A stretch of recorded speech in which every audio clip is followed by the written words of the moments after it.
Torej, mednarodna vojaška vaja, takojšnji odgovor, tako poteka na ozemljih Republike Slovenije, Hrvaške in Nemčije. Z dnevom odprtih vrat, predvsem za lokalno skupnost in vse širše zainteresirano civilno prebivalstvo, je organiziran z namenom približevanja lokalnemu okolju in civilnemu seveda, kot tudi pravočasnemu podajanju samih dejstev o vaji. Zato, ker želimo čim bolj plastično prikazati naše delovanje, računalniško podprto vajo in same aktivnosti na vaji. Kaj danes ponujamo? Danes ponujamo na prvi delovni točki vpogled v bistvo, torej v samo vajo, v potek vaje v naslednjih tednih.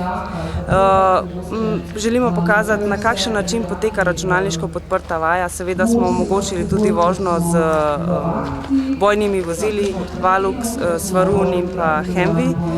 Omogočili smo poskušino vojaškega obroka, tokrat Bograča.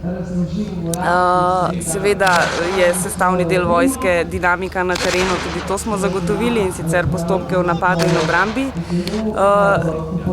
Ker smo na osrednjem vadišču Slovenske vojske, smo poskrbeli, da so z nami tudi tisti, ki skrbijo za varovanje narave in okolja, ki bojo predstavili, na kakšen način se vojska spopada s tem izzivom na Počku. Organizirali smo voden ogled samega kempa Vesna in pa prenovljenega objekta na Bilah in poklicali upravo za obrambo, da predstavi vojaški poklic vsej njegovi čarobnosti.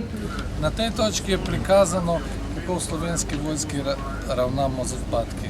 Odločevanje odpadkov, varstvo okolja v delavnicah, postopki v primeru ekološkega, recimo razlitja olja ali podobnih zadev, usposabljanje vojakov in pa varstvo okolja. V sklopu dneva odprtih vrat vaje Odločen odgovor 2015 Uprava za obrambo Postojna predstavlja na svoji delovni točki možnost sodelovanja s Slovensko vojsko, vse oblike, s katerih se lahko posamezniki vključijo v Slovensko vojsko.